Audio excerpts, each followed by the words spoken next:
Speaking of rousing starts and finishes, we're going to go ahead. We're going to talk a little bit about this tournament. We know it ended on Sunday, but we'll still hit on it a little bit. The Honda Classic down in Jupiter, Florida, PGA National.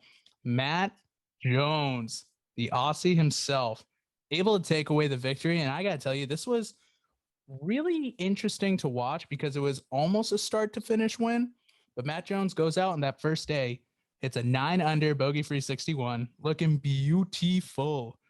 Next day, shoots a 70, even par. We're fine with it. Next day, shoots a 69. We're still fine with it. And just everyone else collapsed around him, and he just was slow and steady for the rest of the way. Ends up winning by 5 strokes, just outlasted everyone. And, unbelievable week for him. So let's go ahead. Tim, what'd you think about the event this week? Yeah, so Aaron Wise, obviously, he started off strong, 264s. It looked like the weekend was his, but he did not come through. Obviously, at the end, there was many strokes in between first and second, so it was kind of a lackluster finish. The bear trap was more like a bear fluffer. Like, it really did not trap anyone. I was expecting to see some water balls. I was expecting to see some drama, something. I don't know. But then I was watching, working around the house, and the best man won. He closed it out real strong, and that's all there is to it.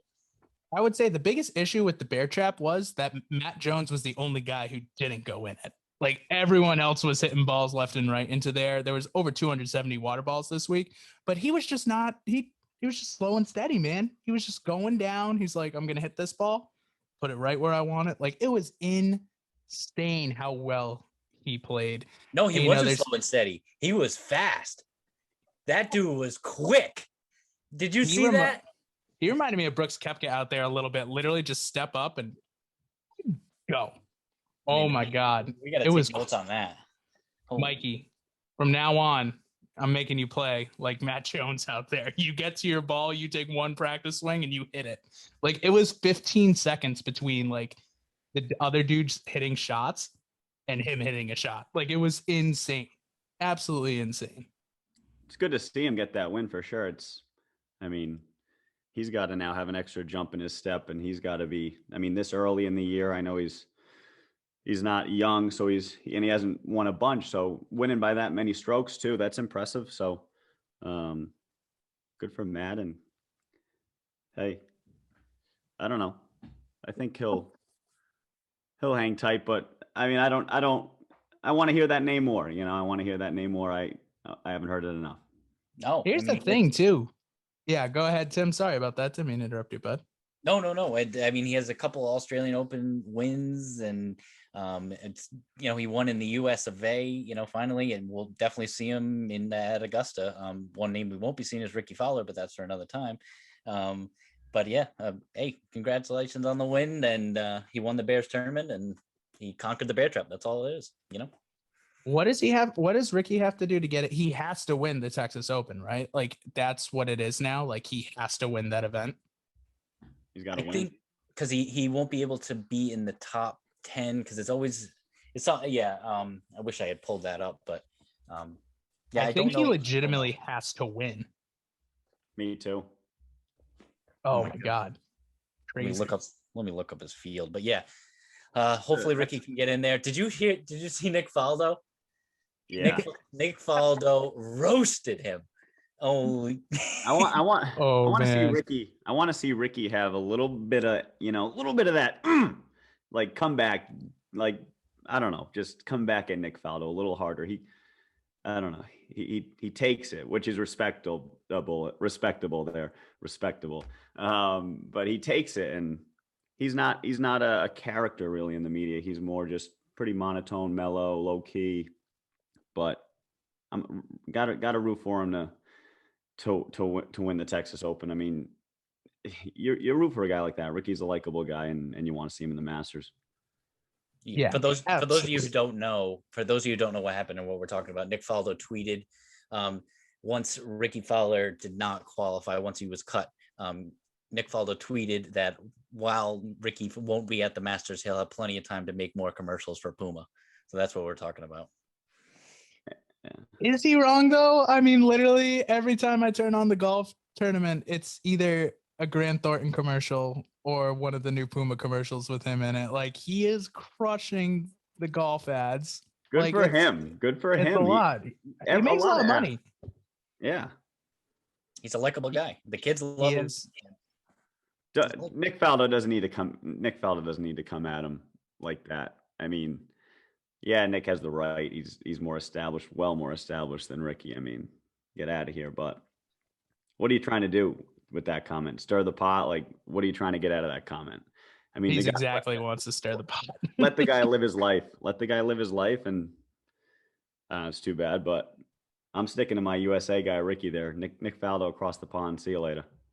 Yeah, what did he had nothing to gain from it, unless they have some secret relationship and they're real outside, then they're just busting each other's balls. But whatever, moving on. I mean, it didn't seem like that in Ricky's when Ricky was asked about it in the media. No, Ricky seemed heated. He kind of just dismissed it. Like, yeah, he took the high road. Yeah, for sure. Definitely took the high road, and he's taken the high road enough. I mean, I know he hasn't won, but he's a class act.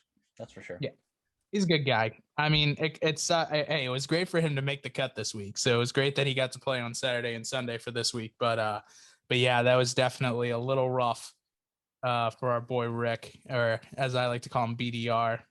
This is a family show, so if you know what BDR stands for, you're a good man. But I'm not going to repeat it right now. Timmy, conversation for another conversation for another day. Timmy, how about that? We had that conversation right now. Sorry about that.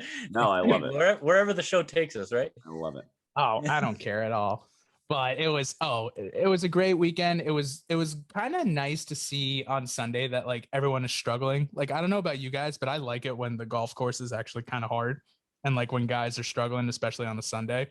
Like Aaron Wise had that awful 4-putt for triple bogey. Like, I saw that and I was like, it's so cringy, but at the same time, you have to watch it because you're just like, how can you miss that bad that many times?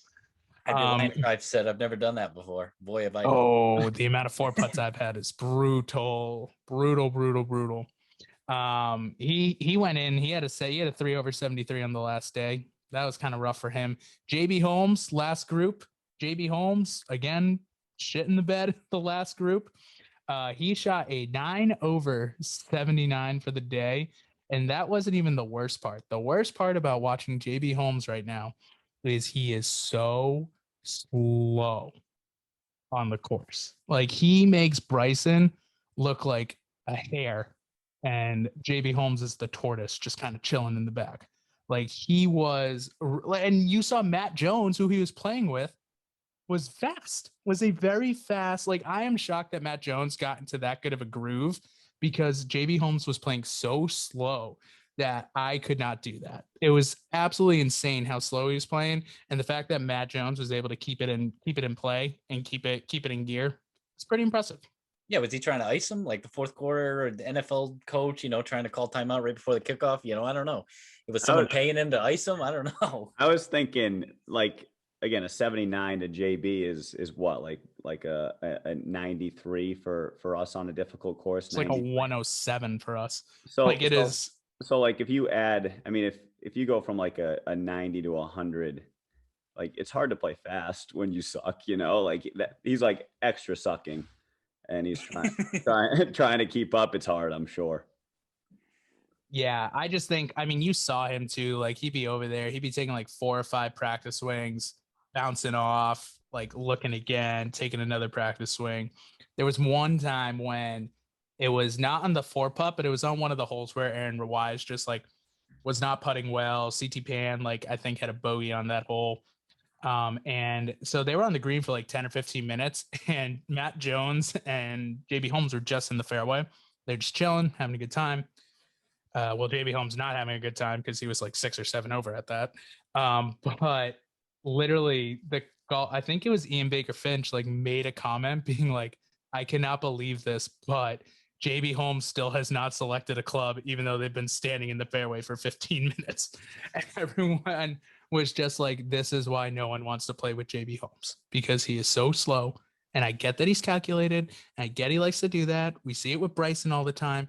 But sooner or later, if you're having that bad of a round, I would expect you to want to get off the course as quick as possible.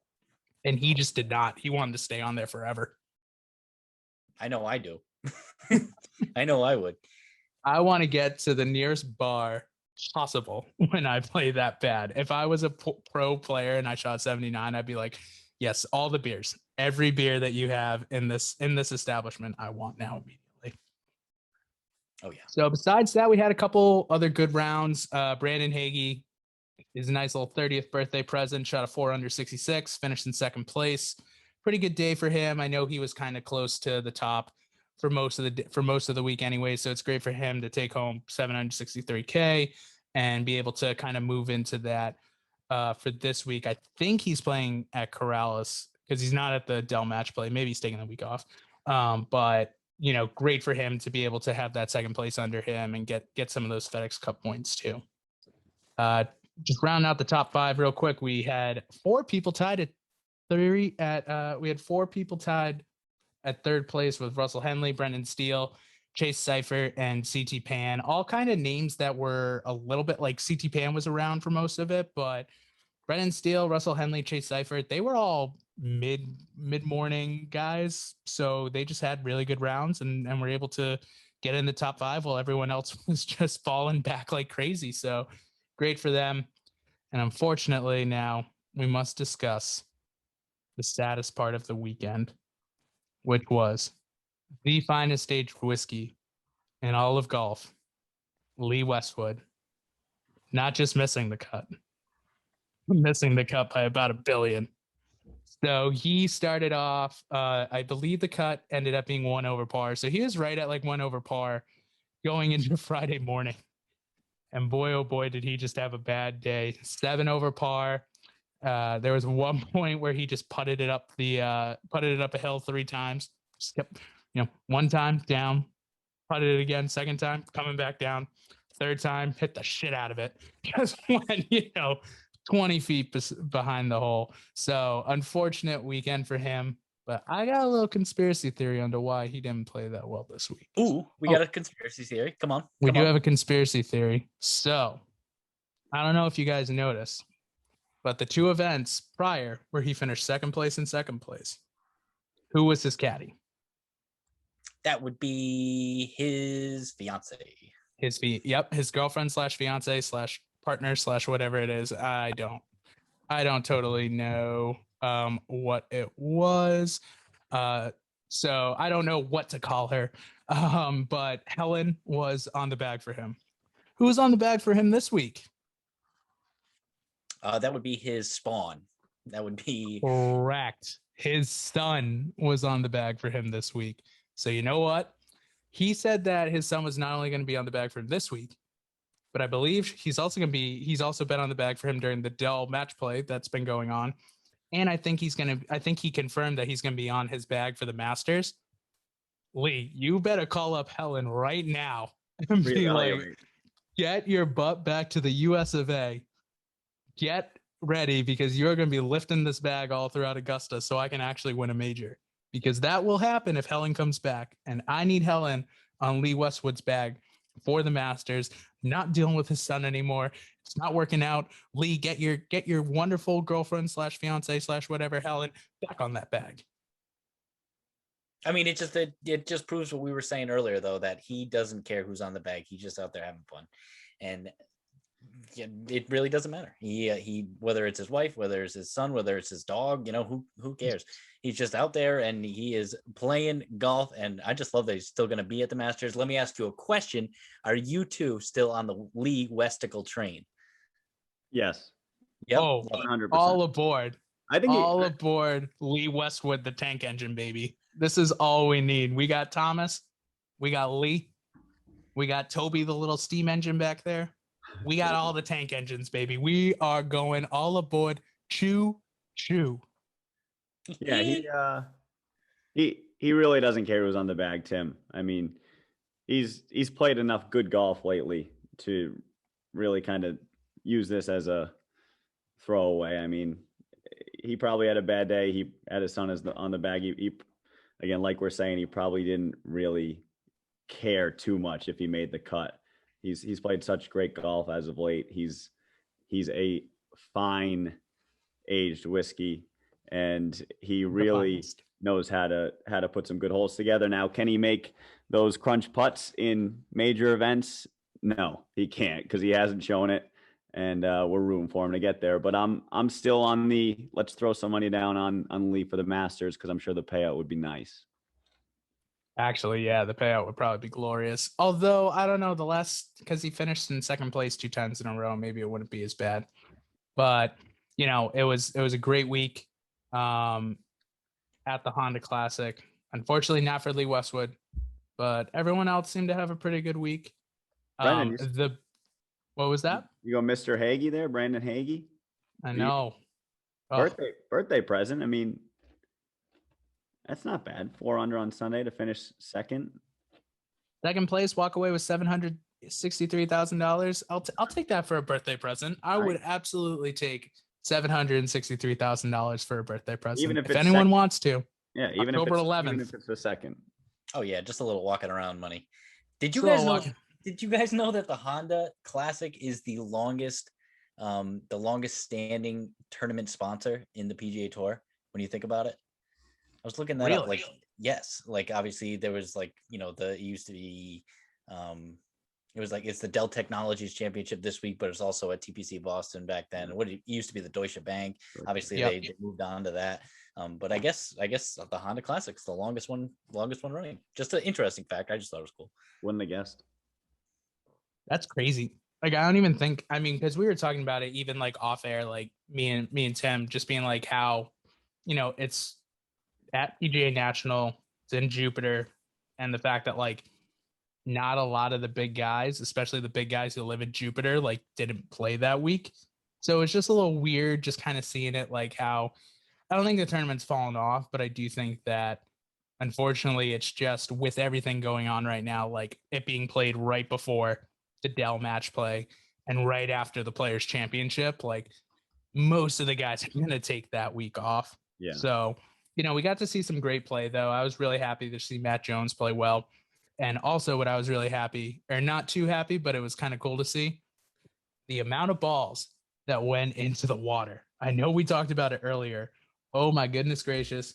The fishes were feasting on Titleist Pro V1s. 270 balls. They had the counter. 270 balls into the water. Like, for me, that's like a weekend. But, like, for these pro guys, like, they don't go in the water that much. I love it. Don't slight yourself, Brennan. Come on. It's not 270 in a weekend. I'm kidding about you can get around a golf course, kiddo. I'm joking about that, but I'm just picturing like 14 guys and like those pond waiters going in there and just scooping up all those Pro V1s, selling them the next day. I mean, hey, I'd be doing that, I would be doing the same exact thing.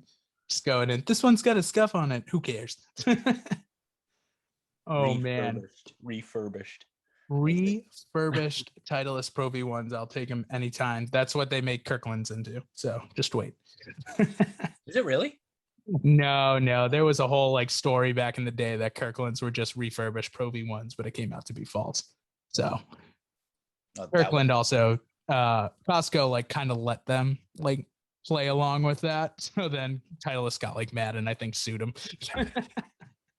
Just trying to get the name out there, I'm sure. Because Exactly. any publicity is good publicity. Exactly. So great week for the Honda Classic. Again, like we said, great job for Matt Jones.